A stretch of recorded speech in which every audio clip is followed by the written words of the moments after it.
Waalaikumsalam Salam. warahmatullahi wabarakatuh. Yang terhormat Bapak Duat Maji selaku narasumber beserta Bapak Ibu peserta pelatihan dalam rangkaian kegiatan kita sering ini. Saya ucapkan selamat siang semuanya.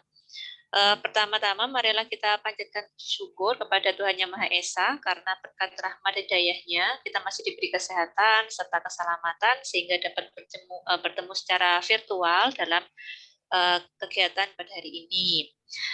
Baik Bapak Ibu, sebelum kita mulai agar kegiatan ini berjalan dengan lancar, mari bersama-sama kita mengucapkan basmalah. Bismillahirrahmanirrahim. Baik Bapak Ibu, hari ini adalah rangkaian kegiatan ketiga yaitu penulisan karya ilmiah, di mana hari ini yaitu hari kelima. Sesuai jadwal kita, yaitu hari ini kita akan membahas tentang review, proses reviewing. Nah, sebenarnya proses review ini salah satu proses yang bikin galau juga, ya Pak ya. Ketika kita upload artikel, kemudian kegiatan atau proses review ini juga kadang bikin deg-degan, bikin galau juga. Selain dalam tahap untuk membuat artikelnya, ternyata proses review ini juga mungkin banyak prosesnya, sehingga nanti mungkin kita bisa diskusi bersama, mungkin saling bertukar pendapat. Dan pertama-tama ini nanti kita akan mendengarkan dulu materi penyampaian dari Pak Duat, kemudian nanti kita bisa lanjutkan dengan diskusi. Baik, untuk mempersingkat waktu, monggo Pak Duat bisa dimulai dalam kegiatan kali ini. Oke, terima kasih Bu Destia. Bapak Ibu sekalian, Assalamualaikum warahmatullahi wabarakatuh. Selamat siang dan salam sejahtera untuk kita semua. Semoga kita sehat terus ini. Ini hari keempat ya. Hari kelima. Kelima tinggal 5 hari ini. Sepertinya yang teori-teori nanti akan ada di slide aja, tapi prakteknya mungkin yang lebih seru ini.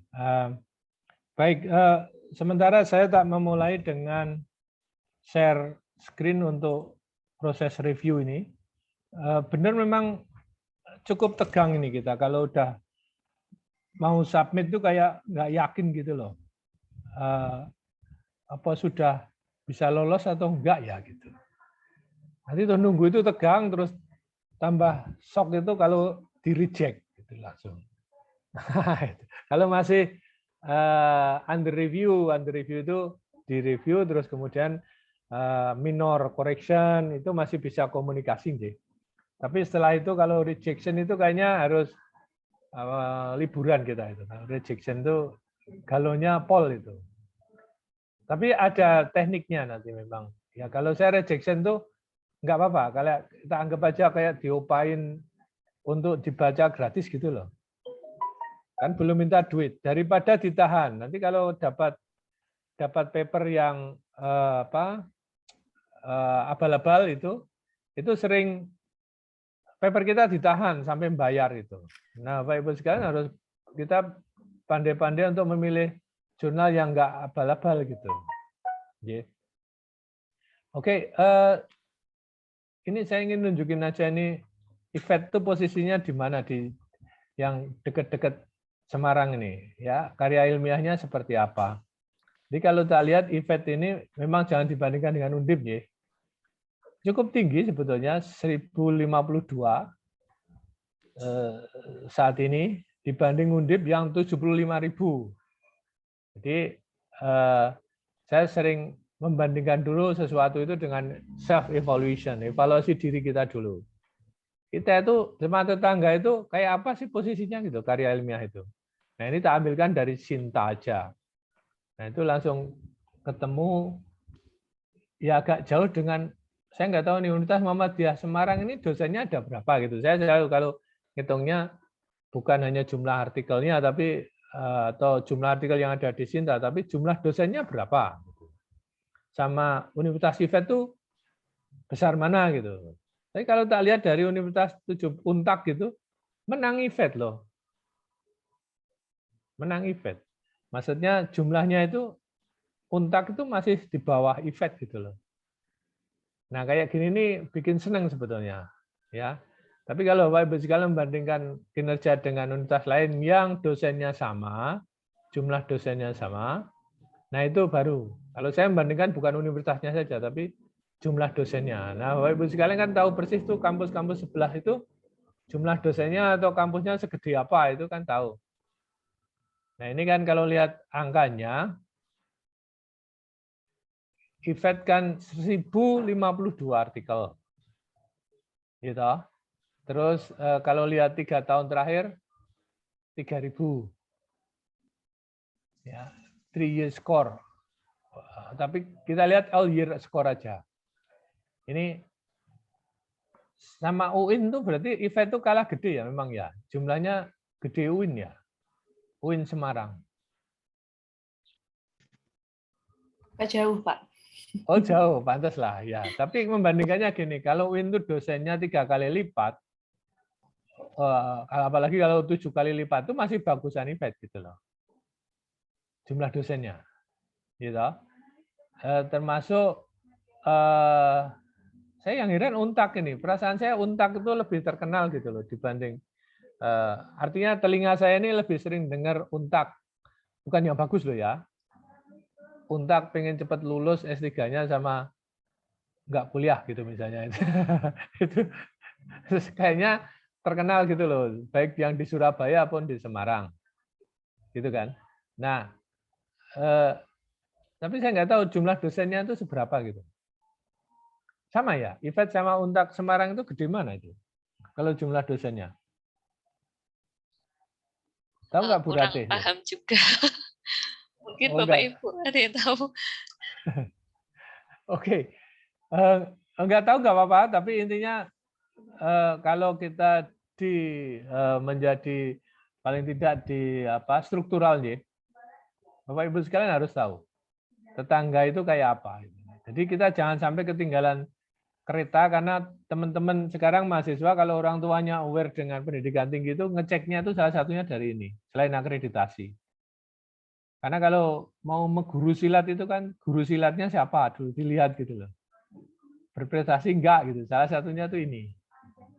Nah, cukup lumayan kalau saya lihat ya, ada yang lebih jelek gitu loh. Entah bikin agak tenang. Ini saya nggak bandingkan yang lain ya. Jawa Tengah itu banyak banget tuh kampus ya. Jadi ini hanya yang tulisannya Semarang, Semarang, Semarang gitu aja. Tak cek terus tak ambil yang paling tinggi ya seperti ekspektasi saya Undip mesti ya karena lebih tua, lebih gede, lebih banyak dosennya ya pantaslah 75.000 ya dibanding 1.000. Jadi jauh banget ya. Kalau di klaster jumlah itunya. Baik, ini untuk sekedar intermezzo biar kita semangat. Masih mungkin ada kalau kita bandingkan kita itu posisinya di mana itu penting. Positioning kita itu di mana begitu. Nah, mari kita lihat peer review proses. Secara umum itu ngelihatnya memang seperti ini. Sebetulnya kita itu di sini ya, menulis hasil dari proposal yang kemarin kita ajukan di kegiatan 2 sudah disetujui, anggaran keluar, terus mudah ngumpulin datanya terkumpul, gitu. Terus dari hasil penelitian itu kita tulis datanya, ini singkatnya gitu, terus dikirim ke jurnal. Kemudian editor itu akan menerima, terus kalau dia tidak sesuai dengan format dikembalikan langsung. Nah, tadi kalau kita tegang, Bu Destia, Bu Ratih itu tegangnya yang mana? Substansi atau pedoman? Pedoman penulisan. Kita bisa aja langsung ngirim langsung ditolak. Gitu. Itu karena editornya nganggap biasanya scope and aim-nya itu nggak cocok. Nah, kemarin kita udah belajar sedikit cara memilih jurnal. Mungkin nanti kita praktekkan. Kita masih 5 hari terakhir itu kayaknya banyak praktek saja. Teorinya sedikit gitu. Nah, yang bagus itu adalah dia bilang under review. Sekarang ini pernyataan under review pun sering tidak diberitakan ke kita, tetapi ada status paper kita. under review mulai tanggal sekian gitu. Nah, itu diserahkan ke reviewer. Reviewer itu biasanya 3. Nah, ini para reviewer membaca. Ya. Nah, kalau sudah nanti diserahkan ke editor lagi. Jadi Bapak Ibu sekalian, bagus sekali kalau Bapak Ibu sekalian tuh bisa kenal editornya. Kadang-kadang kalau di Indonesia ini pakai jalur yang nggak normal itu, terus kayak gini bisa lolos nggak ya? Enggak, gitu langsung cepet gitu. Nggak usah pakai direkam di paper itu. Karena kalau sudah masuk paper bagus itu biasanya ada rekamannya itu, submit at berapa, tanggal berapa gitu kan. Terus di under review tanggal berapa, terus di publish tanggal berapa. Accepted dulu. Ya. Jadi kan draft terus diserahkan menjadi statusnya under review dulu, paling ringan itu. Setelah di under review itu, kalau formatnya cocok, itu langsung diserahkan ke reviewer. Jadi nanti statusnya under review. Begitu selesai under review, kalau ada minor balik lagi ke kita. Jadi balik ke editor kita, nggak akan ada komunikasi langsung antara reviewer dengan peneliti. Ini untuk merahasiakan juga si reviewer. Jadi si chief editornya ini yang paling berperan. Nah nanti di sini kan berarti yang corresponding author-nya yang ngobrol terus. Jadi penentuan corresponding author menjadi vital. Apalagi sistem kepangkatan sekarang kita 50-50 antara first author dengan corresponding author. Jadi ini harus dipahami. Dulu corresponding author itu enggak ada harganya. Yang penting nomor 1 siapa, gitu kan. Nah sekarang udah ada perubahan, menurut saya bagus karena di luar negeri seperti itu dan sistem kepangkatan memang yang bikin repot kita karena kalau kita nulis itu selalu bayangannya adalah bisa naik pangkat enggak gitu, bukan betul-betul pure sebagai akademisian untuk nulis publikasi gitu. Selalu bayangkan kalau enggak nulis ya enggak naik pangkat, kalau nulis bisa naik pangkat, kurang lebih begitu ya. Oke, jadi kalau sudah dibaca ini, nanti kalau artikelnya langsung sesuai, ya publish. Sangat jarang langsung dipublish. Saya belum pernah ketemu yang paper saya itu langsung publish. Tapi minor sering. Jadi monggo saja.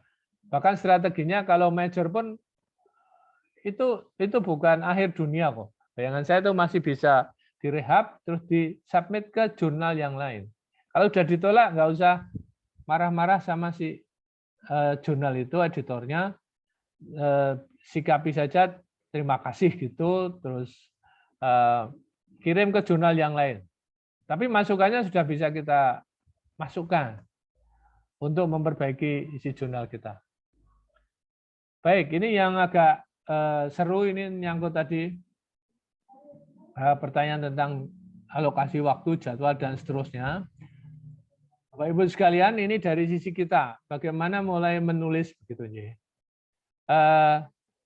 Di kemarin di waktu Imrat itu hasil dulu. Kalau saya hasil dulu. Kalau Bapak Ibu sekalian bisa bareng ya nggak apa-apa gitu. Tapi perasaan saya hasil dulu, kemudian dicocokkan dengan target jurnal. Kira-kira cocok enggak gitu. Kalau cocok baru diterusin. Kalau enggak, bahkan hasilnya saya tumpuk dulu menjadi paper yang lain nanti untuk jurnal yang mungkin lebih rendah atau untuk proceeding yang lebih rendah. Oke. Jadi ide koleksi data, koleksi referensi ini harus terus ini. Dan kemarin di kuliah, di acara pertama kita sudah kegiatan 1 sudah ada bagaimana mengelola manajemen, mengelola referensi yang kita kumpulkan. Nah, memang harus pakai Mendeley atau EndNote atau Zotero. Silakan aja milih. Kemarin kebetulan saya pakainya Mendeley. Kemudian setelah ini sudah mulai milih jurnal ini. Ya. Kalau ini pakai SJR aja, jurnal. Tapi saya yakin Bapak Ibu sekalian, kalau untuk bidang ilmu Bapak Ibu sekalian, ya pasti udah tahu jurnal mana yang kira-kira akan ditembak menjadi target. Pasti sudah punya. Bu Destia itu kalau bidangnya apa? Bu Destia kimia ya? Atau matematik? Matematika, Bapak. Pendidikan Nah, matematika. oke, kalau matematika kan mesti nggak pernah nyari jurnal kimia, ya toh? Jadi udah udah dibatasi di bidang itu. Kayak saya itu bisa ngomong persis misalnya apa akta bla bla bla itu produksinya Brasil gitu. Saya tahu persis itu. Kalau Journal of Neuroscience itu Amerika. Gitu. Kalau Journal of Nutrition itu British, misalnya gitu. Terus nanti itu baru ada negara Pakistan Journal of Nutrition, Indian Journal of Nutrition, South African Journal of Animal Science, sampai apa, sampai ongkosnya pun tahu. Ya. Nah, kita tinggal milih sekarang. Nah, choose jurnal ini atau milih jurnal ini bisa kalau dari kita sudah rajin buka ini udah ngerti kita. Bahkan di file Excel kita pun udah ada. Kalau nyerahkan dia berapa kali putarannya. Setahun berapa kali. Nah, kalau pengen segera diterima ya milih yang setahun 12 kali gitu. Jangan setahun 2 kali ya. Mesti bayangannya dipublishnya kapan? Ya setahun, setengah tahun lagi. Udah pasti itu. Jadi kalau tergesa-gesa harus nyari ini. Apalagi kalau kaitannya nanti dengan pangkat, dengan luaran yang ditagih oleh DRPM gitu, itu harus masuk. Begitu choose jurnal, dia sudah kadang-kadang sudah mensyaratkan harus ada referensinya, manajemen referensi. Sekarang banyak diminta karena pengelola editor, pengelola jurnal, editor itu tidak mau repot lagi nyari referensi yang nggak ada di teks sama yang ada di daftar pustaka atau di list of references. Itu mengharuskan kita pakai manajemen reference management system RMS. Dan saya Mendeley ya yang menurut saya mudah, terus diajarkan ke siapapun bisa nyaman lah gitu ya. Saya selalu bertanya ke diri saya kalau saya mau memilih software itu saya tanya lingkungan kita pakai apa gitu. Karena ada teman juga yang nggak mau belajar dalam konteks gini. Dia S1-nya pakai CoStart, S2-nya pakai CoStart. Di kampus kami itu nggak ada yang pakai CoStart, gitu ya. Pakai SPSS. Nggak berubah, nggak mau belajar gitu. Padahal kalau belajar sebentar aja juga bisa. Ya. Nah, ini akhirnya nggak bisa komunikasi sama teman lain. Hasilnya sih sama, tapi kalau zaman sekarang ini kan banyak yang SPSS. Kecuali teman-teman yang suka modeling, dia punya banyak tuh, Minitab, SPSS, StatGraph, CoStart, SysStat, banyak banget. Terutama yang suka modeling. Kebetulan kalau saya nggak ada modeling sama sekali di statistiknya, sehingga SPSS sudah lebih dari cukup. Kadang-kadang pakai Excel aja udah cukup. Jadi pilihan ini menjadi penting. Nah, tadi juga ada pertanyaan waktu. Memang kalau memilih jurnal, kalau kita di awal, yakin kita akan spend waktu lebih dari 1 jam per hari. Dulu sama saya punya standar begini. Kebetulan masih di perencanaan universitas. Saya itu kalau Jumat nggak mau menerima tamu, habis Jumatan itu khusus nguplek-nguplek pustaka saya. Baik itu riset saya atau mau nulis. Itu betul-betul tak, untuk kuliah pun tak update itu hari Jumat. Sampai Jumatan. Nah, monggo teman-teman mau milih hari apa yang nggak diganggu keluarga, ya bukan diganggu. Waktunya bisa fokus diganggu di situ. Bapak, Pak. Diganggu Bapak. Aduh, ini Bu Yani ini, mungkin Bu Yani itu malah kebalik gitu. Bu Yani itu yang ganggu Bapak. Jadi tapi bahasa ke kita itu diganggu Bapak. Gitu. Saling mengganggu. Nah, oke, kemarin juga kita ngecek kalau mau jurnal yang bagus itu kan di awal ya. Apakah kita masuk yang predatory? Saya barusan baca, ini ada teman yang cerita ngirim file ke saya. Jadi korban paling banyak itu ternyata Indonesia sama Nigeria. Jadi predatory itu bisa publishernya, bisa jurnalnya. Satu publisher itu bisa membuat predatory jurnal itu bisa lebih dari 50 item jurnal. Saya kaget juga tuh.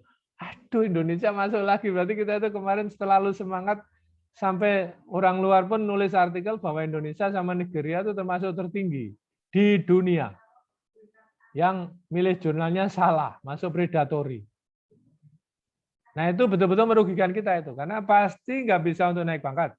Papernya nggak bisa disubmit ke jurnal lain. Dan itu sering ngapusi, dia itu ada di SJR, tapi real dia nggak ada. Di Scopus nggak ada, udah di discontinue, udah dikeluarkan, udah diberi label warna merah lah. Nah ini hati-hati. Kayak kemarin punya siapa ya yang kita cek kan, terus ketemunya di Scopus ngaku di jurnal dia ngaku Q4, tapi di Scopus nggak jalan lagi dia Scopusnya udah di SJR-nya. Jadi yang seperti itu yang predatory. Ini teman-teman harus care banget karena predatory itu biasanya murah. Tapi begitu submit ditarik setengah mati. Ya murahnya itu bisa 500.000 gitu, J. Karena kalau yang Q1 itu untuk bidang engineering itu bisa ada yang bayar 27 juta. Jadi angkanya memang jadi godaan tuh. Kadang-kadang kita kalau nggak aware mau nulis di mana itu menjadi gangguan terus itu. Saya 5, Pak. Jadi, saya 5 pernah bayar 5. 5,5. Oh, 5,5. Iya. Tapi Ibu kena predatory atau enggak itu? Enggak. Lancar, Pak. Aman. Kalau yang Aman, sudah benar itu, asal udah milihnya benar, insya Allah enggak masalah lah. Iya. Nah, untuk ngecek kita jurnalnya itu, paper kita itu akan bisa diterima atau enggak, baca dulu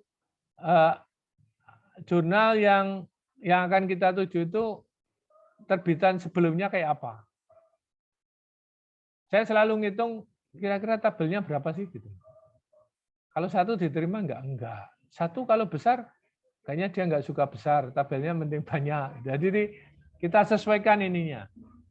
Makanya di sini adalah artikel yang sesuai dengan mirip-mirip punya kita. Itu nyarinya bisa aja ketemu di tahun terakhir atau publication yang terakhir, tapi tahunnya yang mirip itu mungkin tahunnya enggak seperti yang kita harapkan. Kemudian cocokin aja itu cara menulis judul abstrak conclusion metodenya seperti Bu Yani kemarin kan dipisah ya antara discussion-nya dengan conclusion-nya. Iya, betul. Dipisah.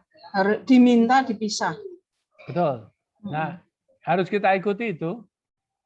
Terus kemudian adalah ini bebas kita sebetulnya baca ini gitu ya. Waktunya untuk yang akan kita baca. Lagi-lagi manajemen referensi. Ini harus hati-hati karena tadi di unsur similarity atau plagiarism itu muncul ketika kita mundur. Itu menambah penyakit di plagiarism. Jadi yang sekarang sudah dicek dengan plagiarism, mundur sebulan aja itu udah tambah harus dicek lagi. Ini yang bikin repot. Apalagi kalau mahasiswa kita langsung bikin blog, skripsi yang kita luluskan itu langsung dibikin blog. Terus ada paper-paper dia yang sebetulnya dia ngutip kita, tapi nanti kalau di plagiarism malah kita dianggap mengutip si mahasiswa. Oke, berikutnya adalah mulailah nulis. Mulai nulis itu yang paling jelas itu download formatnya. Kalau saya sampai saya print itu pedomannya. Kemudian kalau sudah di-download, sudah mulailah dengan tulisan, nanti kalau sudah agak berapa persen gitu, masukkan ke pedoman itu, di format atau template yang jurnal yang akan kita kirim. Terus pilih juga manajemen referensi ini biasanya terkait dengan stylenya. IEEE atau APA atau MLA dan seterusnya. Apa Harvard. Itu bisa dicek ini. Tapi kalau sudah baku, sebetulnya begitu membaca ini, kita ke belakang ini sudah nanti akan milih itu. Tahu kalau pakai Mendeley nggak masalah sama sekali. Kalau enggak, ya ini sehari sendiri nih nanti di akhirnya. Ya. Kalau pakai Mendeley pasti nggak aman aja. Pakai apa? RMS ya. Apakah Zotero, apakah Mendeley, apakah EndNote yang populer. Itu nggak masalah. Nah, di first draft publication atau manuskrip ini kita sudah harus mulai ngerti menggunakan Word sama plagiarism. Kemarin kita pakai double checker ya untuk ngecek. Nanti bisa kita praktekkan, ada kalau yang punya paper mau disubmit ke jurnal itu bisa kita cek. Nanti kita bisa cek satu plagiarismnya. Yang pertama grammar dulu, kemudian plagiarism. Nah, plagiarism kalau tinggi berarti harus di paraphrasing. Berarti nanti ada bagaimana membuat paraphrasing yang bagus gitu. Nah, untuk first draft ini memang start with data atau figur atau tabel. Jadi ini hasil ya. Lainnya ngikuti aja. Lainnya ngikuti ya. Tapi data itu hasilnya apa, angkanya apa, hasil statistiknya kayak apa. Terus kita udah nyiapin grafik-grafik, gambar-gambar itu seperti apa, udah jadi di hasil penelitian. Oke, berikutnya adalah kalau kita punya teamwork atau teman-teman yang sebidang ilmu, itu mungkin enak kita mulai ngundang teman-teman untuk mencermati. Yang kita tulis ini hasilnya udah bagus belum, dan seterusnya. Kemudian yang lain ada masukan enggak. Berikutnya adalah input bahasa. Nah ini mulai cari sinonim di komputer sekarang sudah banyak untuk sinonim, baik bahasa Indonesia ataupun bahasa Inggris. Kemudian singkatan-singkatan ini harus baku, akronim terutama. Itu tulisannya apakah huruf pertama besar, terus huruf ketiga besar atau lainnya kecil, itu ada aturannya. Kemudian isi dari paper semua ini. Ya. Jadi memang repot kalau kita nggak punya teman yang sebidang dan ada chemistry gitu ya, chemistry nyambung. Karena ini kalau nggak punya chemistry ini susah ini kerjasama ini. Oke, kalau sudah ada masukan maka draftnya diperbaiki. Jadi walaupun ini di sini draft, di sini juga masih dianggap draft. Nah, untuk ngecek ini memang nggak boleh lama. Jadi cocokin lagi dengan internet searching-nya, citing-nya, bibliografinya, manajemen referensinya, plagiarismenya, balik lagi beberapa itu. Tapi ini udah jadi keseluruhan. Nah, ada pertanyaan yang sering mengganggu itu di acknowledgement sama authorship-nya. Kalau ada beberapa teman yang kita undang untuk mengkritisi di sini, apakah dia mau pertama, yang kedua apakah dia itu juga pantas masuk di authorship atau hanya masuk di acknowledgement saja. Di kita itu selalu acknowledgement-nya adalah dikti, kalau dana risetnya itu dari dikti. Nah, itu diminta kalau bisa aja nyebutkan kontrak number-nya. Nomor kontrak penelitian itu. Nah, di sini yang paling berkontribusi ini agak susah, kadang-kadang ada teman yang tolong aku numpang namanya gitu. Nah, itu ditulis ya. Tapi nggak apa-apa kalau memang nanti akan saling share. Tapi harus diingat perannya harus ada. Dan jangan yang bidang ilmunya sangat tidak relevan karena sekarang bisa dicek di PD Dikti, ada teman yang bidangnya itu pertanian, ngundang kebetulan istrinya dosen Visipol. Nah ini selalu masuk. Nah ini ketahuan itu sekarang karena alamatnya aneh juga. Kalau dia tentang reproduksi ternak, masa ada orang Visipol ikut gitu. Kalau masalahnya sosial mungkin masih agak masuk akal. Nah ini sering dikomentari. Berikutnya adalah kalau sudah peran dari pemberi hibah, ya jelas kalau perannya adalah memberi duit ya. Tapi kalau di lab, di lapangan, praktikum lab lapangan, kemudian siapa yang melakukan analisis statistik, yang mengoleksi data di lapangan dan seterusnya, ini mohon dicek betul kontributornya. Nah, yang terakhir adalah proofreading-nya. Kita mau membayar proofreader enggak? Dengan sekarang ini tak baca tulisannya satu artikel $100. Yang murah itu mungkin ya. $100 satu artikel, ada yang $100 1000 kata atau 2000 kata atau per lembar. Jadi tergantung provider dari proofreader itu. Kemudian untuk proofreader yang native itu saya baca itu sekarang modelnya malah pakai jam. Yang pengen 1 jam ongkosnya sekian, yang pengen 4 jam sekian, yang pengen sehari lebih murah misalnya. Yang 3 hari yang paling murah. Nah ini ada ongkosnya, ya. Sehingga harus dilihat juga budgeting keseluruhan. Nanti kalau sudah proofreader-nya bayar, kemudian submission-nya bayar, nah ini kita mampu enggak? Nah kalau sudah mampu, yakin ya submit. Serahkan, itu kayak akhir dari cerita ini. Ini belum tentu diterima tapi. Gitu. Jadi tapi kan harus submit. Oke. Yang ini bagi kita ini bagaimana menyikapi paper kita. Dia di mana tanggung jawabnya siapa, kapan harus kita merespon. Nah, ada 3 kamar di sini. Yang satu adalah kamarnya si kita, author, kemudian di editorial staff, dan di reviewer. Nah, reviewer ini lebih ringan, hanya 2 step aja. Mari kita lihat dulu angkanya. Jadi sekarang ini semua paper kalau begitu sudah siap, maka kita harus membuka webnya dia untuk online submission. Hampir semua jurnal sekarang online submission. Ketika pengelola jurnal hanya pakai single ID via email, itu sekarang nilai Arjunanya 1. Paling rendah. Jadi harus punya alamat web sendiri.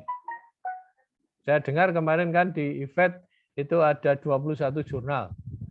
Baik yang hidup, yang sudah mati, atau yang mau mati, atau mau hidup. Tergantung kita melihatnya. Nah, ini sekarang semua larinya ke sini. Ya, kebetulan ada nilainya sekarang. Online submission sama email submission, itu skornya beda di jurnalnya. Di kita enggak masalah. Mau pakai email, mau pakai online gitu ya. Nilai kita enggak bermasalah. Tergantung statusnya aja, Scopus 1, 2, 3 atau Sinta 1 sampai 6. Kemudian di review. Nah, di review ini sering langsung bilang no, rejection. Kalau yes dia ke reviewer. Ini yang bikin sedih sebetulnya. No yang pertama ini mangkel banget ya. Nature itu no-nya paling tinggi. Karena yang menyerahkan misalnya 100.000, 1.000 gitu. Yang ditolak itu bisa 800. Enggak, kan jurnalnya enggak muat lagi gitu. Daripada pusing gitu, salah ketik, salah apalagi scope and aim-nya salah. Sudah itu langsung rejection. Nah, ini macet ini kalau 1, 2 langsung rejection itu udah macet, jadi 2 step aja ini. Yang ini yang mungkin menyedihkan ini. Berarti kita mesti salah di jurnal milihnya. Bukan substansi. Kalau langsung direject oleh si editorial staff atau chief editor gitu, itu mesti salah administrasi. Yang paling sering adalah aim and scope-nya. Coverage dari jurnal itu tadi, misalnya Budi Setiatu matematik, masuk ngirim ke kimia gitu. Ya langsung lupa gitu loh. Langsung ditolak, Pak. Langsung ditolak. Nah, kalau itu biasanya nggak lama itu ya. Sekarang ini kayaknya 3 hari maksimum. Ada yang nggak nyampe jam, Bu. Jadi langsung zus gitu. Keywordnya udah ketahuan. Ini chemistry kok masuk mathematics gitu. Jadi langsung wus gitu. Ya udah tamat. Ya terus kalau itu ya nggak masalah. Dari sisi kita yang merah-merah ini pokoknya sedih ini. Pilih warna merah nih, stop ya. Oke, kalau sudah ketiga ini langsung ke reviewer. Ini sering reviewernya adalah buta. Artinya yang ngerti hanya 1 orang ini, editor. siapa ini paper ini ke sini. Ini pun dia nggak ngerti authornya, Bu. Kalau sudah pakai sistem web gitu, authornya itu hidden itu. Bahkan mungkin negaranya pun hidden. Ya, yang jelas itu authornya hidden. Ngumpet gitu, nggak tahu. Jadi dia blind betul dia. Ya. Terus kalau dia oke, serahkan ke editorial decision apakah dia itu di-revise, disuruh untuk revision, minor atau major. Nah, kalau iya nanti balik lagi, misalnya langsung ngirim dari sini, Anda dapat minor correction, mohon dikirimkan biasanya seminggu. Itu ada aturannya juga. Ada yang 3 hari. Ya, jadi tolong diselesaikan dalam waktu 3 hari. Setelah 3 hari nggak usah nyerahkan, gitu. Jadi udah tamat gitu loh. Itu sebetulnya juga rejection gitu. Jadi ada batas waktunya. Makanya di sini bolak-balik ini tanda panahnya antara keputusan dari editorial ke editor ke autornya. Oke. Nah, kalau misalnya peer review ini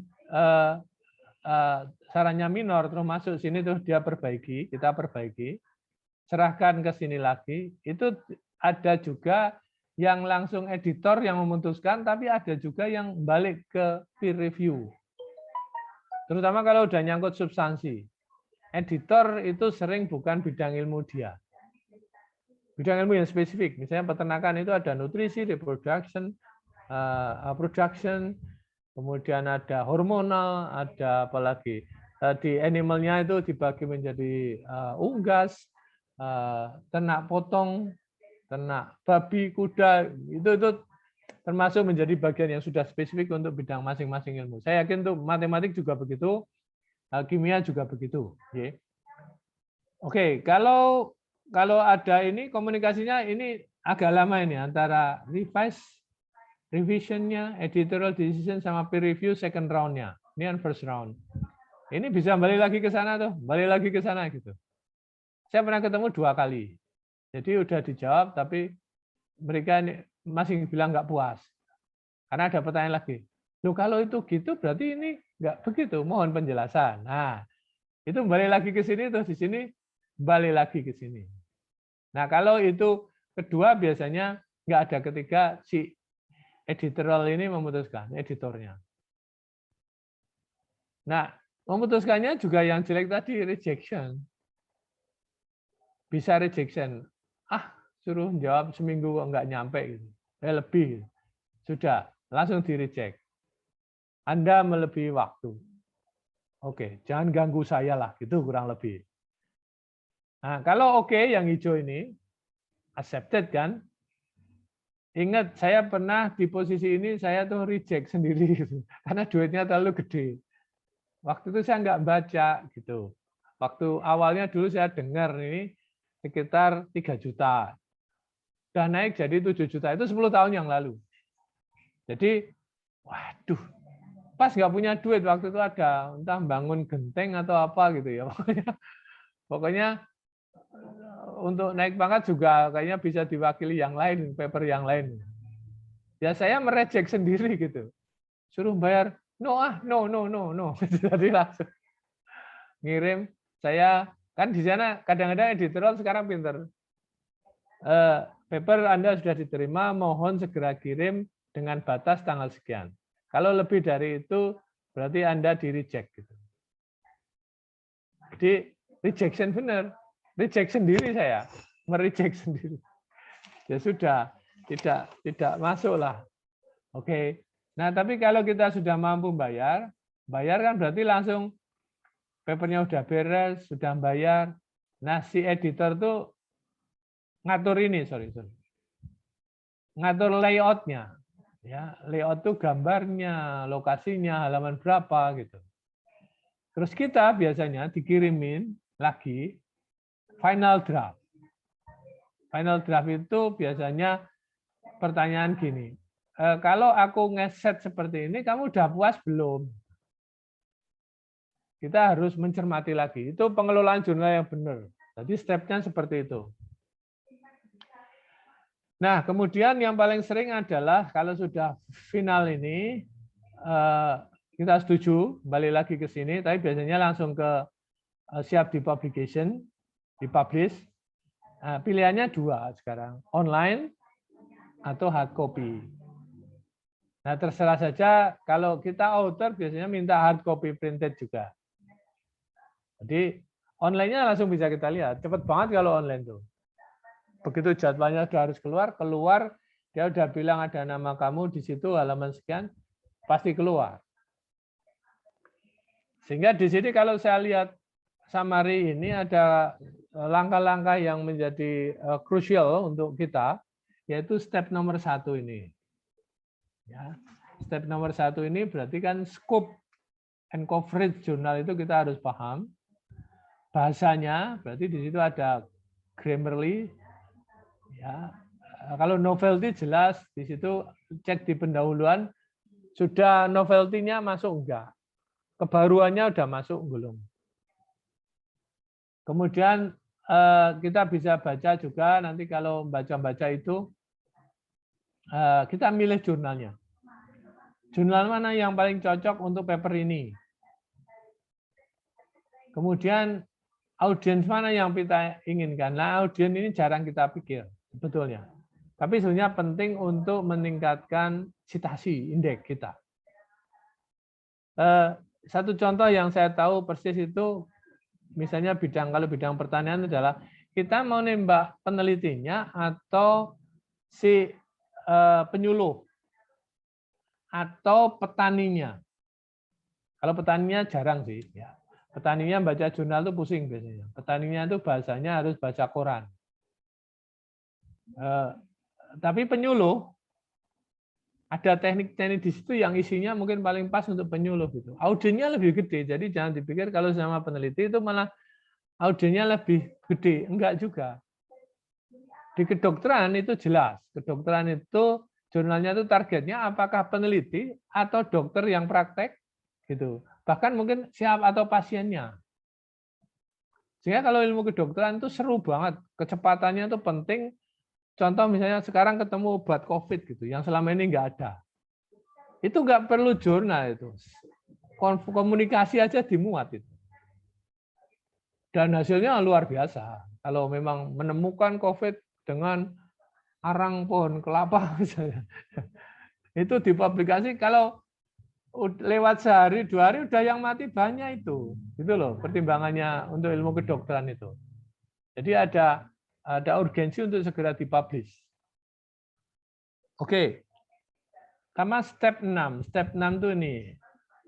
Nah, ini bisa berulang kali nih. Can be repeated gitu. Berulang kali antara 4, 6, 4, 6, 4, 6, 4, 6, 5, 4, 5, 6. Itu bisa berulang-ulang itu. Perasaan saya maksimum itu 2 kali. Tapi waktunya bisa 2 minggu. Bisa sebulan tergantung kemauan si ini. Ya. Dan kita biasanya dibagi oleh waktu. Baik si editornya atau kita sendiri. Kalau mundur-mundur itu kan kayak ngerusui hidup kita itu. Belum hilang gitu loh. Nah, terus terang stres juga ini 456. Stresnya ya 456 nih orangnya kena semua nih. Editornya ya stres.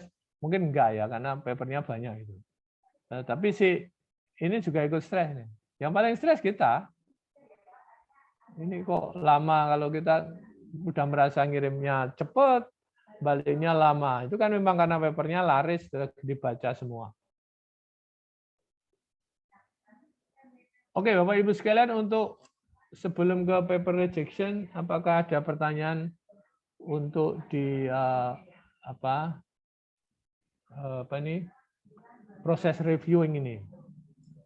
Saya yakin Bapak Ibu sekalian pernah berada di koordinator sebagai editor, sebagai reviewer, dan sering sebagai pengusul ini, penulis. Jadi bisa membayangkan kesibukan di sini. Oke, monggo silakan. Monggo Bapak Ibu, bagi yang ingin menyampaikan atau berdiskusi atau sharing pengalaman terkait proses reviewing, silakan. Ibu Handayani, monggo Ibu. Iya, Pak. Saya pengalaman saya kemarin, Pak. Halo? Terdengar, Mbak Des? Terdengar Ibu, tapi kurang apa? Suaranya kecil. Oh, karena pakai masker. Di kampus, Pak. Oh, di kampus sih.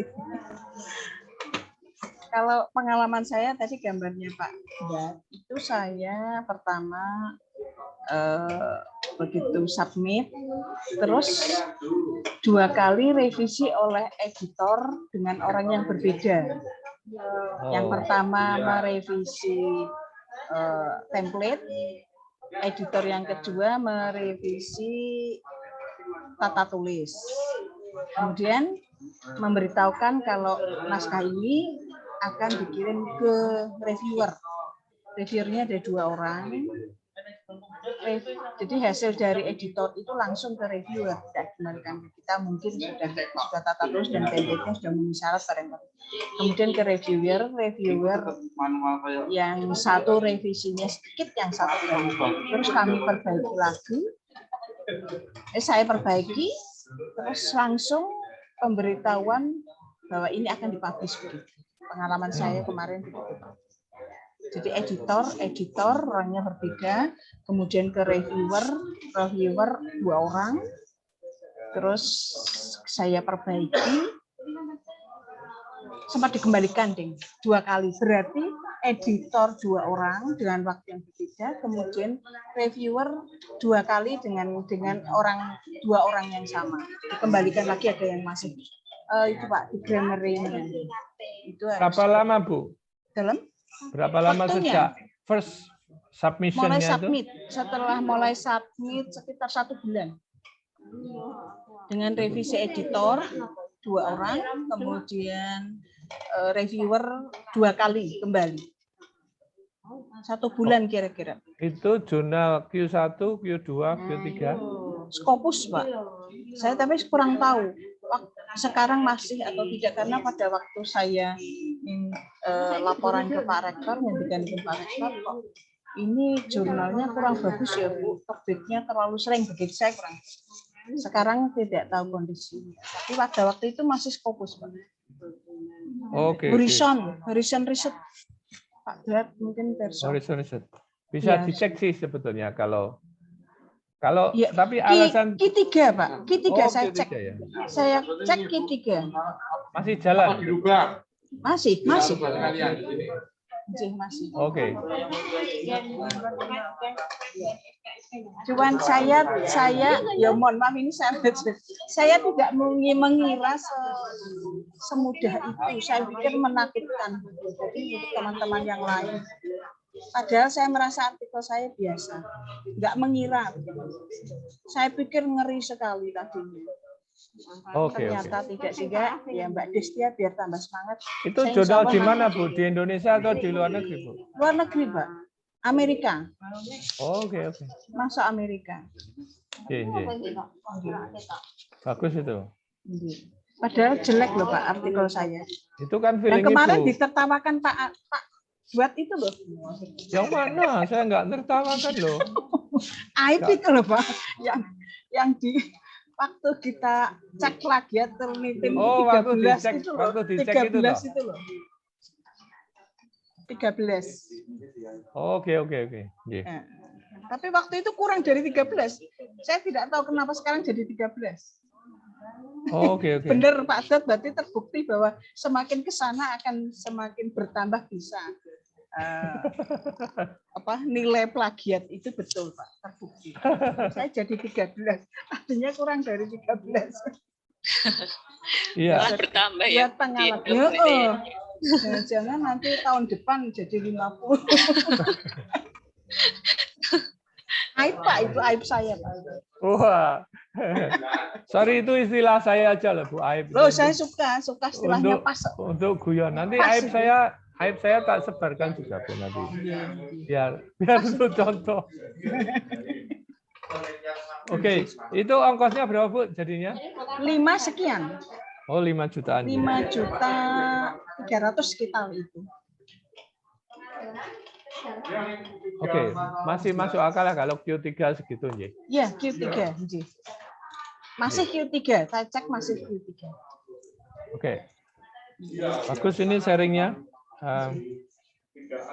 Mungkin nanti teman-teman yang bidangnya sama dengan Bu Handayani bisa nyerahkan ke apa tadi Horizon Research ya. Iya, Horizon Research. Betul. Itu termasuk menurut saya mudah lancar. J. Mereka juga ramah sekali, Pak. Oke. Iya. Menjawabnya dan sebagainya itu baik sekali. Saya sempat terlambat membuka email pun mereka tetap ramah. Saya minta maaf gitu, mereka tetap menjawabnya. Jadi saya terlambat membuka email karena pekerjaan. Itu open jurnal ya? Open, Pak. Open. Artinya Ibu nggak usah butuh hard copy-nya ya? Betul. Oke. Oke, yang lain monggo. Monggo Bapak Ibu yang ingin menyampaikan atau ingin sharing terkait proses reviewing ini. Pak Duat, apakah saya boleh ikut itu Pak, sharing Pak? Ya pengalaman boleh ya. Baik, Pak, saya punya pengalaman tapi ini saya saat upload di jurnal nasional Bapak.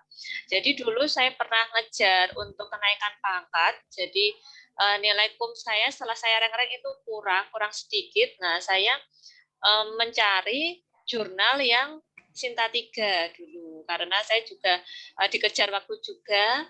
Nah, kemudian saya dapatlah jurnal pendidikan matematika, dan saya upload ke jurnal tersebut.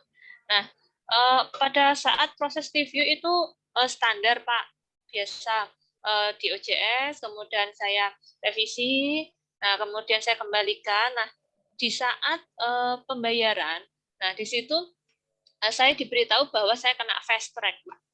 Seperti itu, fast track sehingga pembayarannya 2 kali lipat.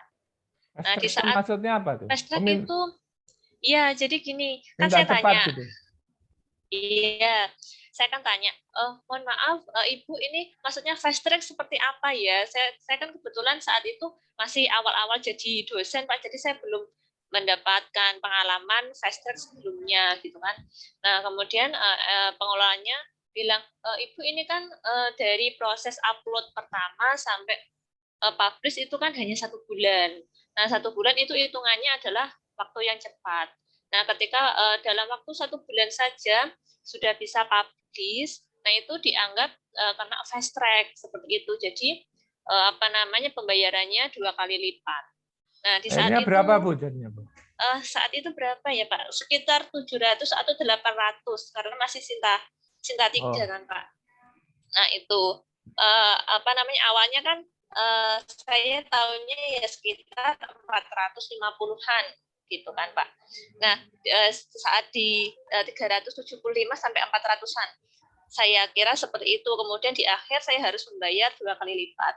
Tapi berhubung memang saya juga butuh karena untuk kenaikan pangkat, akhirnya saya membayar sesuai apa yang diminta, yaitu sekitar 800.000 saat itu. Dan kemudian saya mikir, wah ini kalau tidak saya bayar, nanti kira-kira artikel saya hangus ya ini kira-kira. Nah, seperti itu juga saya kepikiran seperti itu. Dan akhirnya saya membayar. Nah, itu pengalaman pertama saya tentang fast track seperti itu, Pak. Nah, kemudian apakah untuk yang jurnal internasional ada juga yang berpola seperti itu, Bapak Duat, selama menurut pengalaman Pak Duat? Adakah seperti fast track seperti itu atau bagaimana? Setahu saya pernah dengar, tapi saya belum pernah ngalamin. Kalau kita minta khusus itu kayak urgensi kayak kedokteran tadi loh. Tapi kalau ilmu kedokteran itu unik. Jurnalnya itu banyak yang borong Bu. Jadi menjadi CSR dari satu perusahaan obat. Jadi kalau kita lihat di alamat jurnalnya itu ada tulisan jurnal volume sekian sampai sekian free gitu, atas jasa baik dari obat apa, gitu. Pabrik obat apa. Sepertinya kalau ilmu saya nggak ada yang kayak gitu. Ya. Saya pernah dengar yang fast track itu kebetulan ada slot, Bu, alasannya. Jadi dia nggak mengendaki fast track, tapi ada slot di mana orang itu mundur, terus kan jurnalnya nawarin tuh, Bu. Kamu mau ikut fast track nggak? Tapi harganya nggak 2 kali lipat, Bu. 1,5 lah. Ya mungkin rule-nya saya nggak tahu. Kalau fast track itu 1,5 sampai 2, mungkin ada yang 3, saya nggak tahu. Gitu. Tapi intinya kebetulan ada slot yang penulisnya itu mundur, terus ditawarkan ke yang lain gitu. Ada yang seperti itu. Sehingga kalau pas ada kepentingan dengan proyek yang harus luarannya itu kan nggak ada salahnya itu. Ya, betul. Oke. Tapi menarik ini, kalau Ibu pernah ngalamin sendiri fast track ini ya.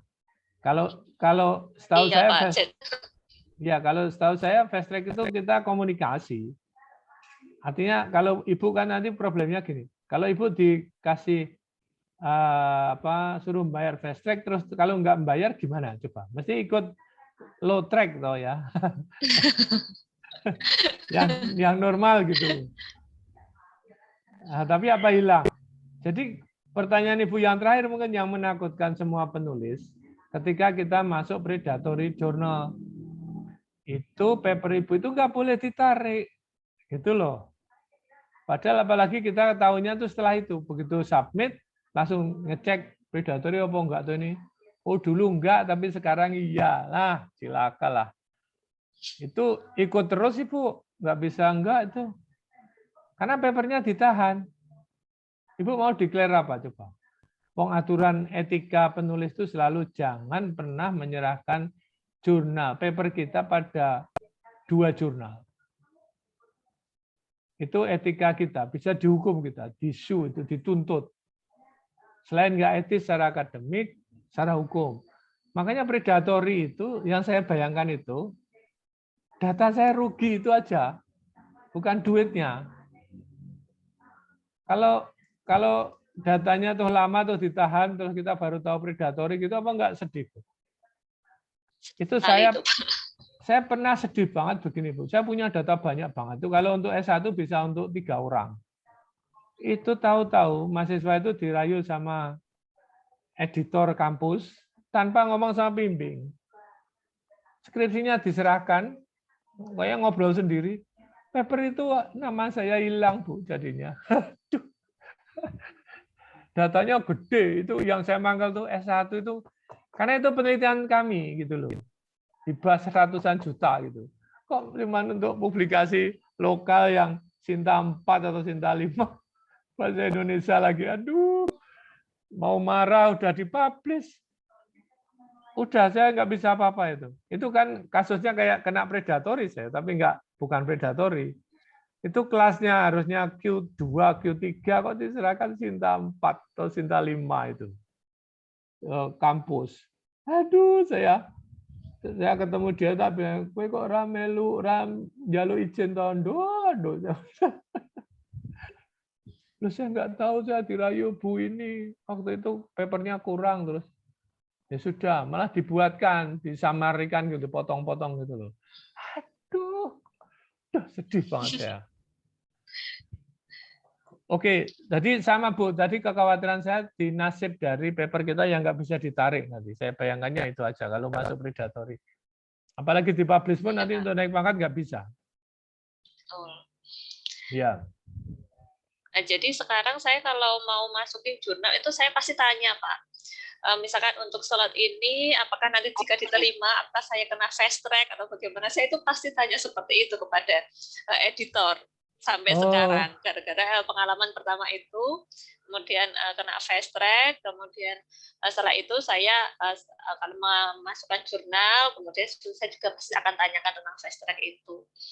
Seperti itu, Pak. Oh, bagus ini. Karena di awal memang tidak ada tulisan apa-apa Pak terkait fast track ataupun di OJS-nya tidak disertakan. Kemudian saat proses review pun juga tidak ada penjelasan apapun tentang fast track, atau mungkin karena memang sayanya terlalu lugu ya, maksudnya terlalu culun ya, maksudnya tidak mengenal istilah itu atau bagaimana. Tapi di akhir ada seperti itu, Pak. Ya, ya. Saya enggak, malah belum pernah yang istilahnya itu baru dengar sekarang saya. Tapi kalau tadi minta duit tambahan karena slot jadi lebih cepat. Mungkin itu ya yang namanya fast track ya. Iya, mungkin. Itu saya bisa mengerti. Bahkan ada yang begini, Bu. Kebalik malah.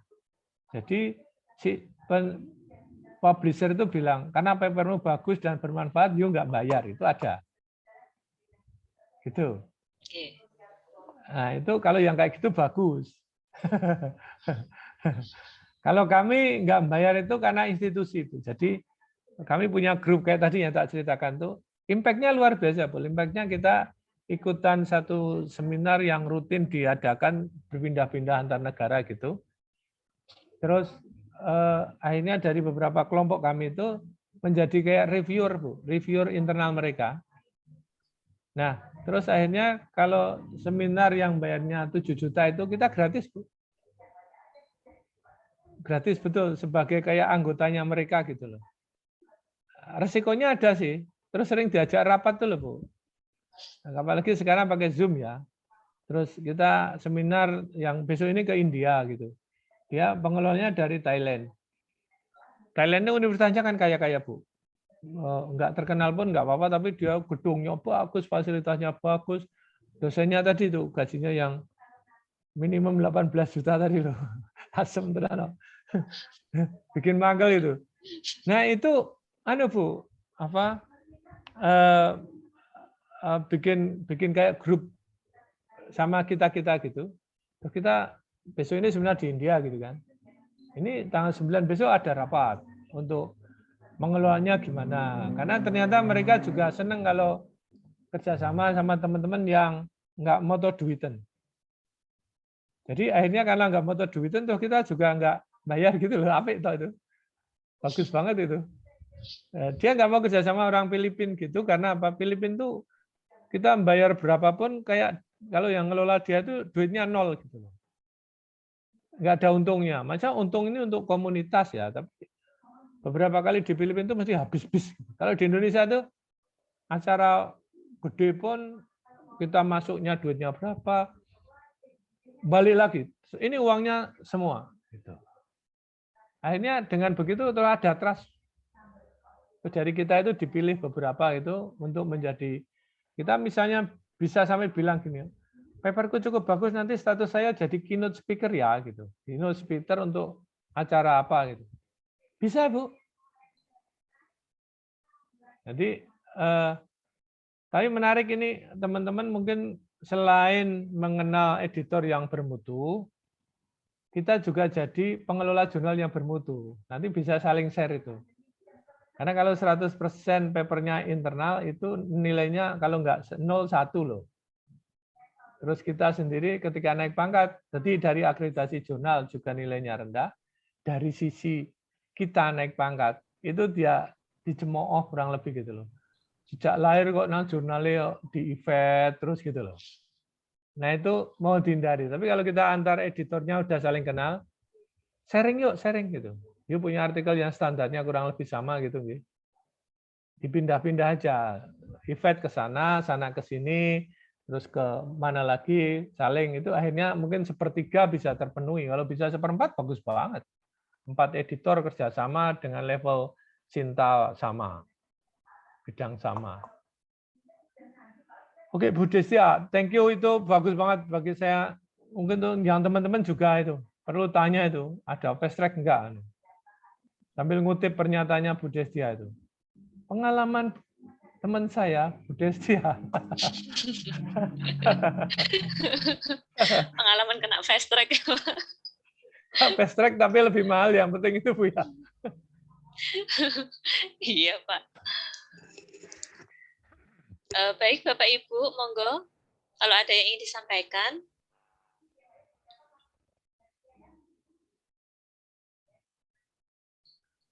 Ini Bu Rati udah ngantuk. Bu Leni lagi kerja. Di sini, Pak.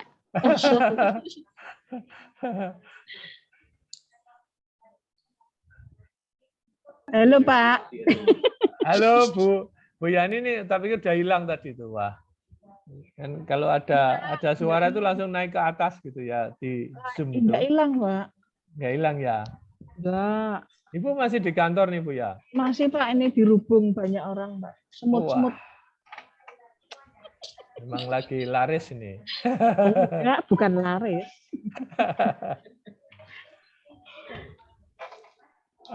Anu Bu Destia, ada satu poin yang mungkin nanti perlu kita lihat tuh ya.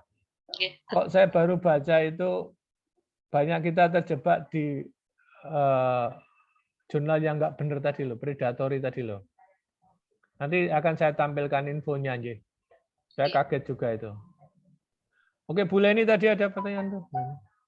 Nggak ada Pak, cuman mau ini aja. Mau menyampaikan bahwa sekarang ini H-indeksnya Pak Duat itu naik pesat sekali Pak. Top. Jadi berapa? Iya, karena ini Pak, karena banyak dikutip di Universitas IFET. Kata Pak Duat 2021. Oh, saya sudah menelusuri loh Pak. Saya menelusuri juga. Indeks saya itu 3 itu juga karena ini Bu. Kita punya tim. Kalau nggak punya tim lupakan Ibu. Ini Bu Destia H-indeks itu di awal.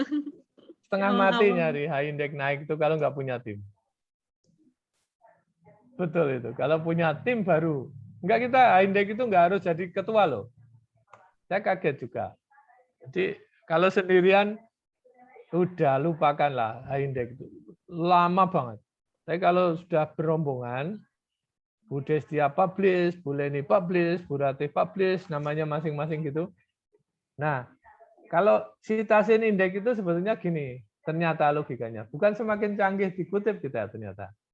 Kalau Bapak Ibu sekalian semakin nggak bermutu isinya, ini joke ini ya, dan dikutip banyak mahasiswa, high indeksnya tinggi, tapi yang ngutip itu tadi siapa gitu kan. Tapi kalau agak canggih, yang ngutip sedikit Bu, pasti sedikit. Harus yang umum, yang orang awam tuh tertarik. Ya. Waduh, nggak jadi bangga deh kalau gitu ya. Jadi, wah iya ya, benar ya. Tapi Itu memang mirip. betul Pak. Setuju saya Pak. Ya, Kalau Bu? saya nggak setuju karena kalau saya lihat itu ternyata artikel saya yang citasinya tinggi itu yang umum Pak, yang kependidikan secara umum variabelnya itu banyak dibahas orang. Kalau yang khusus itu malah nggak ada yang citasi. Ya toh. Jadi memang harus begitu. Saya juga awalnya nggak percaya. Mungkin memang di level orang Indonesia memang harus begitu nih Bu. Yang apa harus umum, yang mahasiswa bisa bikin skripsi dari situ gitu. Bisa ditiru oleh level yang lebih rendah gitu. Nah, tapi kalau kita nulis di Q1 itu susah itu mahasiswa kita, level mahasiswa kita loh ya. Nah, kita berharap orang asing yang S2, S3 ya berat lagi toh. Jadi seperti saya itu punya paper itu, saya juga geli itu. Citation paling banyak itu yang dilakukan cuman mahasiswa itu keliling, ngukur pakai motor, keliling, ngukur tinggi ternak, panjang ternak gitu loh. Kalau bagi saya itu ilmiahnya sedikit gitu loh. Tapi memang di situ umum banget. Judulnya itu pengaruh umur terhadap tinggi badan, panjang badan gitu. S1 itu Bu, saya tulis di jurnalnya fakultas yang ringan lah, lama gitu. Saya sama istri saya itu sampai geli. Kok ini yang paling banyak dikutip orang utuh tenan? Karena lebih umum ya Pak ya. Yeah. Jadi banyak yang makan. Nggak usah pakai alat canggih, ya toh. Semua orang bisa melakukan, sederhana. Nah, itu pasti dikutip banyak orang nanti dari citasinya. Kalau kita berbangga dengan citation index itu salah satunya itu. Yang high index saya 3 itu salah satunya malah bukan bidang saya sebetulnya. Maksudnya umum. Itu tentang pupuk organik dari feses sapi dari biogas digunakan untuk tanaman jagung manis. Nah, terus bahasanya tentang pupuknya. Nah, itu dikutip orang Vietnam, Laos, Afrika, karena dia kan main pupuknya bukan pupuk kimia. Pupuknya pokoknya telek apa dijadikan pupuk gitu, ditemplok di tanaman apa gitu. Nah, itu ngutip terus itu. Pupuk ini bagus. Nah, gitu loh. Diterapkan di Indonesia dan Asia, itu nama saya muncul gitu loh. Padahal saya itu ya cuman cerita teleknya tadi itu. Pupuk artikelnya itu banyak di kualitas tanahnya gitu. Jadi saya juga nggak begitu berbangga, oh betul ya artinya. Tapi kan high index itu apa artinya gitu sebetulnya. Tapi kan sebetulnya kita butuh angka itu ternyata. Kalau nggak ada itu terus apa? Ayo dibalik itu juga nggak ada.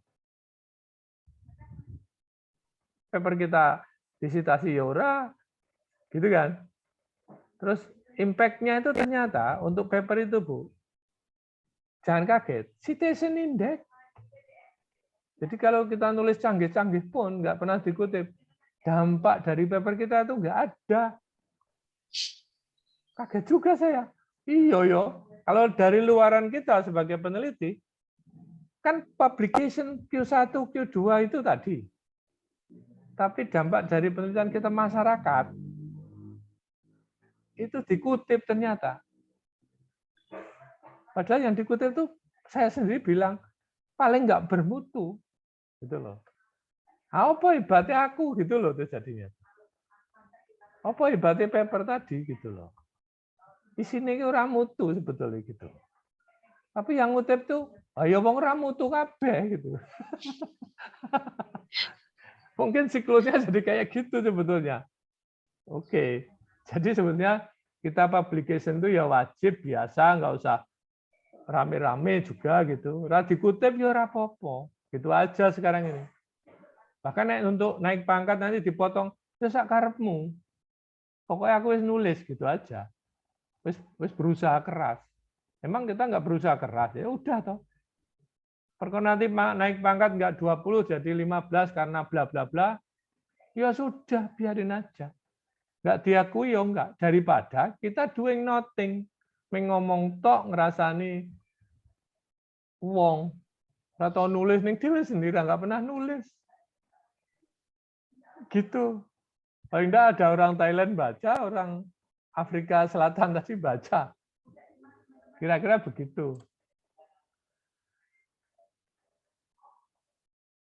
Oke, monggo. Intinya pokoknya teman-teman tuh harus nulis. Udah, mau payu apa enggak, mau dikutip apa enggak, wis ben. Yang penting benar nulis. Start now, nulis. Enggak ada alasan lagi terus mundur. Karena semakin similarity atau plagiarismenya semakin naik kalau mundur itu. Nanti Oke, maju monggo. terus pantang mundur ya Pak ya, pokoknya nulis. Baik, monggo Bapak Ibu, ada yang ingin disampaikan?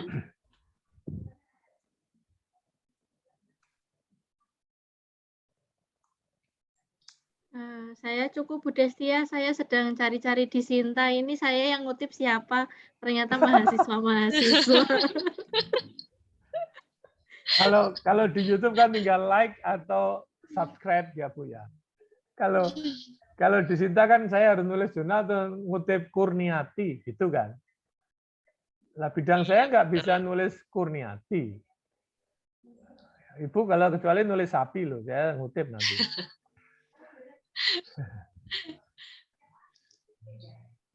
Oke, ada satu lagi Bu Kurniati ya. Bu Leni tadi langsung ngomong sitasi terus nih. Kalau kita juga punya link yang nakal, artinya Bu Leni itu ngelink sama Bu Destia, terus Bu Destia itu ngutip terus punya Bu Kurniati. Bu Leni, ngutip terus. Terus sepakat sama Bu Handayani, Bu Yani. Bu Handayani ngutip Bu Destia terus. Saling kutip.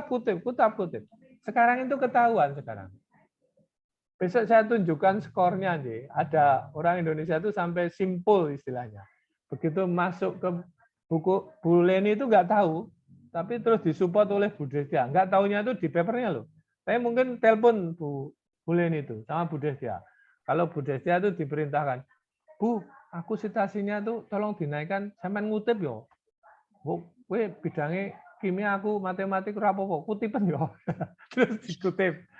Kutip. Terus Bu Destia itu ya pesen sama Bu Yani. Ya.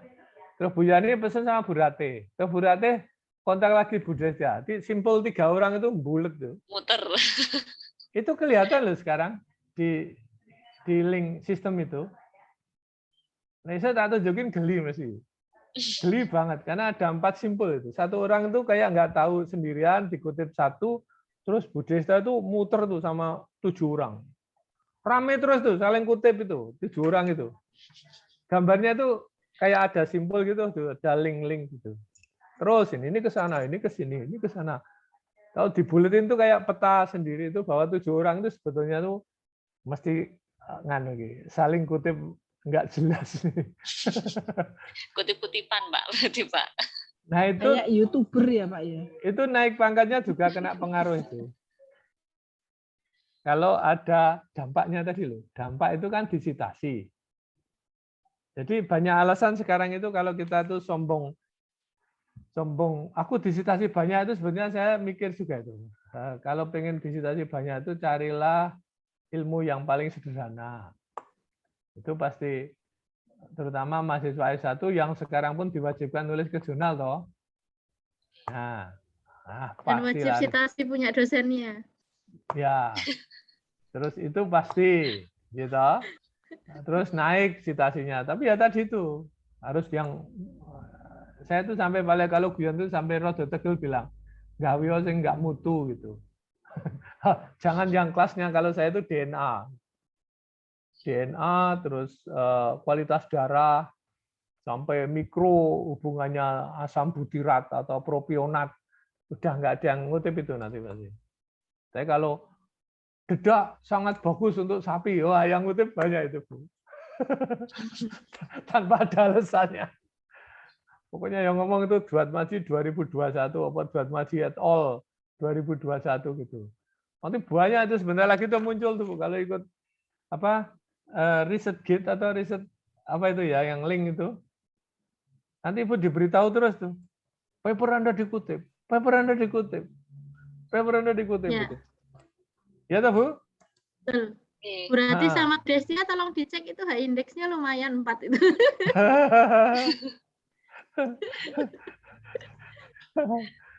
Jadi makanya di apa? Memang H-index itu penting karena kalau kita mengkritik H-index juga ditanya, situ bisa ngasih apa, angka apa yang seluruh dunia tahu gitu. Dan tersedia di laptop siapapun. Jangan atas portofolio saya ngaku hebat terus tak tunjukin portofolio saya gitu loh. Tapi H-indeks tertinggi punya Bu Yani Pak, 16 ini Pak. Wah, bagus ini. Ya, ngapusi itu Bu Leni Pak. Citasinya apa indeksnya? Citation index. Citasinya mahasiswa Pak. Sedikit Pak. Sama Ya, Bu nggak apa-apa, Bu. Maria itu tadi, join sama Bu Maria. Itu nanti harusnya Pak Rektor tiap tahun ngasih hadiah itu. Oh, ini Pak. Oh, kan. Google indeksnya 16, saya indeksnya Scopusnya masih 0, nggih. Ya, ini Google kebanyakan. Belum masuk Oke. Pak. Nggak apa-apa, nggak apa-apa. Scopusnya tidak masuk, ada 3. Nah, ini loh yang saya maksud yang Scopus H-index ini loh, Bu. Ini kalau nggak bersama-sama itu susah naiknya. Ini yang Scopusnya H-indeksnya 2 nih Pak Ayi ini kemarin paling bagus di event. Paling Nah. tinggi ini 2. J. Saya tuh stabil di 3 itu aja cuman setahun langsung 3, Bu. Kaget juga Oh. saya. Itu yang saya maksud, saya harus kerja bareng dengan teman gitu loh. Kalau sendirian tuh itu juga nggak hebat-hebat amat, Bu. Maksudnya Bu Leni buka nang ndi kuwi? Cinta Bu. Sinta, Bu. Wah, Bu Handayani itu sering tanya, ini nanti tahu lah ini Ya, beliau di Sinta beliau tuh kalau- hebat sebetulnya. Itu mesti LL Dikti ya. Yang Ya. Sinta murni kan enggak seperti itu. Itu Sintaris track breed Bu. Yang LLDB Sinta ya? Google Index, Bu. Dia sampun kalau Sinta itu Oke. saya tidak seperti itu posisinya ngapusi Mbak Len. Oh, enggak ngapusi lah, Bu. Itu Bu, linknya Bu Yani, linknya Linknya Itu monggo linknya. di chat Zoom, Bu. Bu Leni, Sinta Ristek Lin. Bu Yani itu udah tahu, tapi biar sekarang tuh semua terbuka tambah tahu, biar diulang lagi gitu, Bu. Buat jahat. Itu aib saya, Pak. Enggak, itu enggak aib dong, kehebatan Ibu dong. Kalau yang 00, ya itu baru aib. Tapi kalau Ibu tadi tuh hebat tuh, malah mungkin Bu Leni diulang lagi tuh, share screen-nya biar Bu Yani kelihatan hebat gitu. Ini. Nah itu Bu Yani. Enggak usah. Enggak usah. Oh, itu 18 siapa itu? Ini udah Bu Lulu itu. Hari ini. Benar seperti itu semua, Bu. Ya, bagus nih berarti. Maksudnya tadi saya ngomong itu memang Bu, apa kayak apa ya? Kayak paradoks gitu ya. Paradoks kalau ibu-ibu kan mungkin tahu ya. Alat kecantikan kita itu yang hitam pengen putih, yang putih pengen hitam. Iya toh? Betul, Pak. Itu paradoks betul itu. Kalau orang Eropa itu pengen kelihatan eksklusif gitu, itu harus pas summer itu gosongkan diri gitu loh. Ya toh? Tapi ya teman-teman Semarang tuh pengen tambah putih, itu krimnya beli mahal-mahal biar tambah putih kan gitu. Kalau yang udah gosong malah pengen putih ya, Pak. Iya, tapi kalau secara filsafat hidup kan memang paradok, Pak, di semua aspek. Begitu ya, Bu ya. Oke, besok ini kita mungkin main-main dengan pertama rejection, terus kita mungkin kalau ada artikel Bu yang siap publish, mungkin bisa kita mulai dengan bahasa Indonesia ke bahasa Inggris. Yeah. Terus bahasa Inggris cross check dengan Grammarly. Bahasa Inggris translation yang saya maksud ya. Jadi bahasa Indonesia ditranslate ke bahasa Inggris. Bahasa Inggris siklusnya kita nanti main-mainnya kayak gitu tuh seru itu. Terus nanti bahasa Inggris ke Grammarly, dicek grammarnya. Terus kalau udah dianggap jadi, cek similarity-nya atau plagiarismenya. Terus nanti di paraphrasing. Ya toh? Paraphrasing nanti dicek lagi Grammarly lagi. Setelah kita paraphrasing kan bahasa Inggris kita itu. Terus di Grammarly lagi, jeblok lagi. Pindah lagi ke Turnitin lagi, ke plagiarism. Setelah itu beres, ada angkanya, targetnya adalah Grammarly-nya di atas 80, similarity-nya harus di bawah 20. Nah, kalau itu lolos, yes. Gitu. Nah, kita kayaknya besok mohon teman-teman yang nggak bahasa Inggris pun nggak masalah ini. Karena yang saya kalau udah pusing nyari lagi punya keinginan nulis terus bahasa Inggrisnya bergedut gitu, langsung tak tulis bahasa Indonesia tapi yang benar. Itu lebih aman ternyata nanti diturnitin. Daripada kita ngopi bahasa Inggris, terus jadi artikel kita. Itu bawa belut di similarity-nya nanti itu, di plagiarismnya. Tapi kalau ada teman saya sampai ngadalin, istilahnya ngadalin. Jadi bahasa Inggris itu ditranslate ke bahasa Indonesia, terus bahasa Indonesia diutek-utek gitu kan bisa kita. Terus ditranslate ke bahasa Inggris lagi, lolos itu. Dia bahasa Inggrisnya nggak hebat loh. Nggak hebat loh. Hanya pakai Google Translate, terus dupli checker, ya, terus paraphrase. Paraphrase itu sekarang ada paraphrase bahasa Indonesia loh. Selain bahasa Inggris. Udah, itu disubmit sama Grammarly aja. Nah sekarang kan Grammarly sama bahasa Inggris, translate itu ada di Word. Ada Mendeley di Word. Loh sudah 3 senjata loh, kita udah punya gratis loh. Tinggal kalau nanti strateginya kemarin yang tanya buku ajar siapa itu? Bu Yani atau Bu Lili ya? Kalau kita Bu punya Lili, Pak. Bu Lili. Oh, Bu Lili ya. Nanti kalau peminatnya sedikit ya tak kirim aja itu apa PowerPoint saya tentang. Saya mau, Pak. Saya mau. Oh, boleh. Buku ajarnya tak kirim aja. Iya, ini geleman. ini ketawanya saya jadi los banget. Bu Yani ini lucu tenan ini. Bikin suasana udah ngantuk jadi nggak ngantuk nih. Udah 2 jam nih, hampir 2 jam.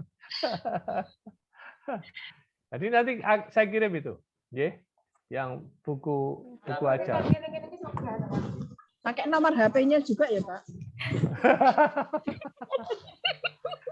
Nanti saya kirim Bu Yani. Nggak punya loh. Nanti saya kirim Bu Yani.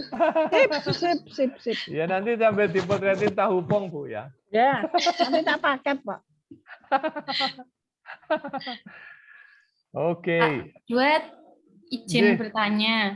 Berarti Tadi kalau yang masalah Grammarly itu kan ada pakai flashbank online kayak gitulah, itu mempengaruhi similarity-nya enggak, Pak?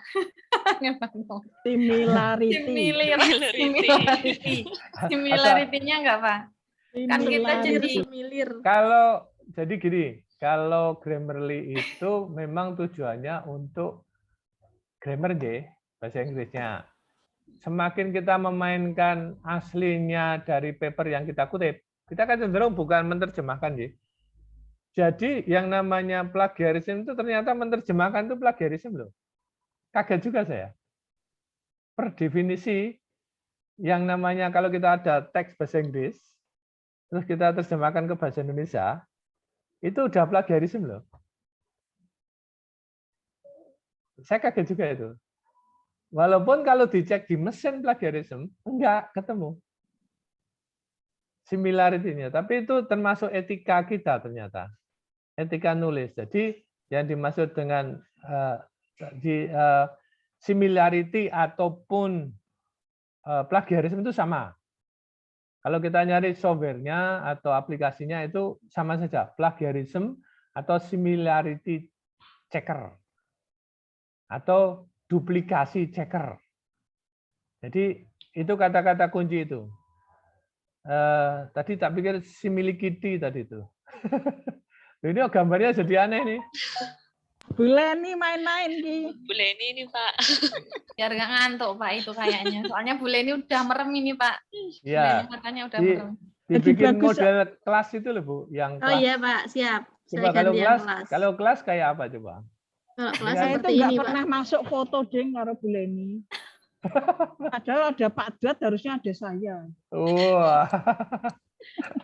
Kalau kelas begini Pak, yang duduk di kursi kok cuma saya ya? Ayo. Nah, ini bagus ini ya. Ki. Ya, jadi apa ini? Kesannya kayak Aku jejer karo Pak Drat nih. wih, iya. Bu Yani sayangnya backlight Bu Yani. Ini kalau nggak backlight lebih bagus lagi. Oh Iya, iya. hilang. Kalau backgroundnya bagus kayak duduk bener ya. Ya. Kayak di kursi gitu. Wah, bagus nih. Saya pernah nyoba-nyoba kayak gini tuh ya, wah bagus juga nih kalau biar nggak ngantuk gitu ya. Tapi terus yang nggak yang ada fotonya itu tuh nggak kelihatan, jadi nggak asli gitu loh. Kalau gini kan kayak asli ya. Atau mau ngopi-ngopi aja Pak? Coba Bu. Mbak, gambarku kok elek Mbak. Ah iya. Bu Yani nggak ada. Iya ini kayak bayangan. Jejer Pak Drat hilang. Oh iya, Bu Yani background belakangnya terlalu terang. Iya, ada kaca Pak. Di belakang Iya, ada kaca. Jadi langsung kelihatan gitu. Ya lah, rugi aku. Ini kayak di kafe ya. Ya ini Bu Yani berduaan sama Pak Duat ini bisa ini. Wah, Sayangnya nggak Wah. kelihatan. fotoku di rupanya keren. Wah, Rugi bagus. saya. Rugi saya Pak. Iya, tapi Bu Yani nggak kelihatan kayak Jin Mbak, and Jun. Kok nggak Jin and kelihatan, Jun. Mbak? Ayo Bu Yani cari background yang bagus. Loh, background-nya nggak bisa diatur karena sudah diatur Mbak Leni. Enggak, Iya, maksudnya ini latar Background belakang Bu Yani yang bagus, yang nggak kena cahaya. Pindah langsung dia. Yang Wah. belakangnya tembok Bu Yani, yang belakangnya tembok. Atau kayak Jin and Jun.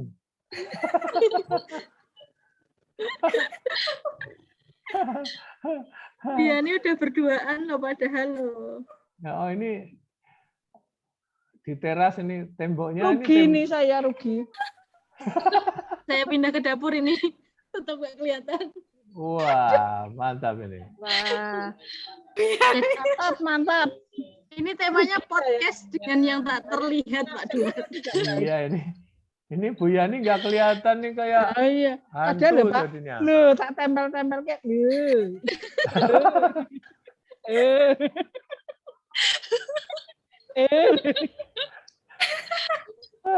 Rugi aku.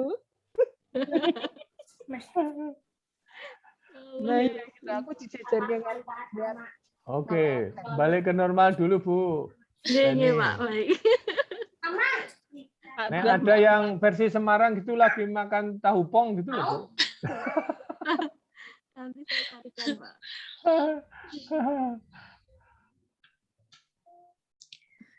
Oke, monggo yang lain. Ada ingin menambahkan, Bapak Ibu? Oke. Menambahkan background. Baik, Bapak ini sepertinya sudah teman-teman sudah letih sepertinya ini Bapak. Sudah hampir 2 jam ini. Baik, Pak Duat, terima kasih atas materinya, yaitu hari ini tentang proses review, kemudian tadi juga dilanjutkan dengan sharing-sharing pengalaman terkait proses upload ke jurnal. Jadi ada Bu Yani, kemudian ada saya, ada Bu Leni, ada Bu Rate yang sharing-sharing pengalaman. Dan di sini kami mengingatkan Bapak Ibu jangan lupa mengisi absen yang sudah tertera di chat link Zoom. Kemudian untuk pertemuan berikutnya yaitu di hari Senin minggu depan, Bapak Ibu. Ya, di hari Senin minggu depan kita masih akan bertemu di kegiatan ketiga penulisan karya ilmiah untuk pertemuan yang ke-6. Nah, nanti di pertemuan yang ke-6 nanti kita ada materi dari Pak Duat mengenai rejection ya Bapak, kemudian juga ada praktek tadi tentang Grammarly, kemudian dupli checker seperti itu ya Pak. Kemudian dicek juga untuk plagiarisme. Untuk itu mohon nanti Bapak Ibu bisa menyiapkan papernya, jadi nanti kita bisa praktekkan bersama-sama bagaimana dari artikel bahasa Indonesia kita buat dalam bahasa Inggris, kemudian kita cek grammarnya, kemudian baru dicek plagiarismenya. Baik Bapak Ibu, terima kasih banyak atas Kapan Mbak Desi? Oh, hari Senin Ibu Yani. Oh, Senin. Okay. Hari Senin minggu depan kita mulai di pertemuan pukul 9. Baik, terima kasih Bapak Ibu, terima kasih Pak Duat atas waktu dan materinya sangat menarik. Akhir kata, mari kita ucapkan alhamdulillah bersama. Alhamdulillahirabbil alamin. Saya selaku moderator di sini minta maaf jika ada salah-salah kata. Terima kasih atas perhatiannya. Wassalamualaikum warahmatullahi wabarakatuh. Waalaikumsalam warahmatullahi wabarakatuh. Waalaikumsalam. Terima kasih Pak Duat. Terima kasih Bu, semua. Mohon pamit, Ji.